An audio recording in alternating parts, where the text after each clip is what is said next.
So where should you live if you work in Palmdale? This is one of the most often questions I get asked. Is that a good neighborhood? Where should I live? Is this safe? Is this high crime rate?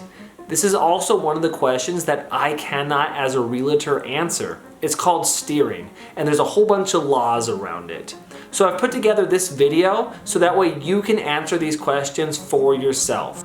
Side note, link down below, I put together written directions on how to do exactly what I'm going to talk about. So there are 4 things I like to think about when looking at a neighborhood to see if it's a good neighborhood or bad neighborhood. First is budget. That will determine exactly where and where you cannot live. If you can't afford $1 million home, you're not going to be looking at $1 million home locations. So what can you afford?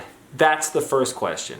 Let's say that you have a budget where you can afford a couple different areas. So how do you narrow that down a little bit further? Well, the next thing I would look at would be crime rates. Questions about crime are probably one of the most asked questions I get. I'm not a police officer. I don't have the answers to this. But there's a couple places you can find out. If you're trying to narrow down like what part of the Antelope Valley you might want to live in, I would start with Realtor.com. It will allow you to see crime maps across the entire location. You want to go to Realtor.com, type in the area you're interested in. You then want to click on Map.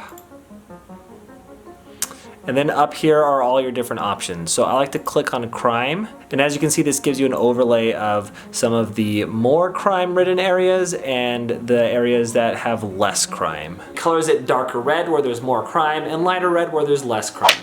And that should give you a pretty good indication on what parts of town you might or might not want to live in. Now, once you've narrowed that down a little bit and you're trying to figure out, okay, I like this part of town, I want to live there, but I want to know more specifics. What crime is actually happening there?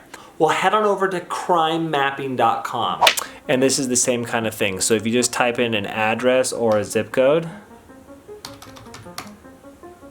and you enter it, it will tell you, hey, here's the zip code, and then let's see what kind of crime they have here. The biggest thing when doing this one is that you can see the date range. This is only the last 7 days. So in the last 7 days, this area has been relatively clear. So if you want to look at like perhaps the past month, click up there, and then you can see the past month, and you can zoom out and really kind of get a feel for where you might want to live. There's no such thing as a crime-free area, but these tools should allow you to start to drill down to the safer parts of town that you might want to live in. I would then look at schools. I have 3 young children, so this is very important to me.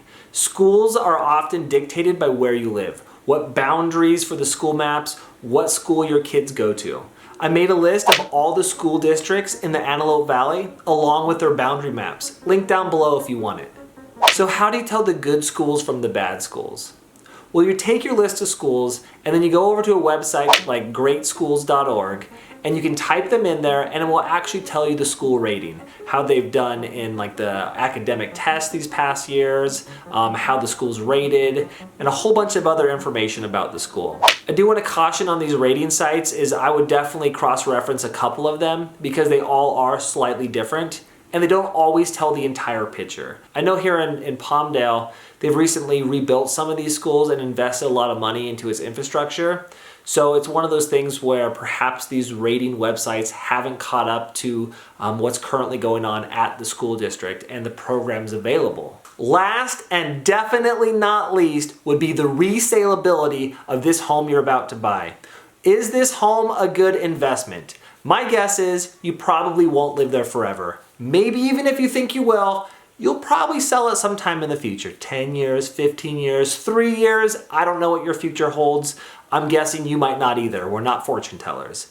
So when you buy a house, you want to make sure that it has the ability to sell in the future. You don't want to buy kind of like a lemon. You don't want to buy something that's junk. You don't want to buy something in a neighborhood that's not selling.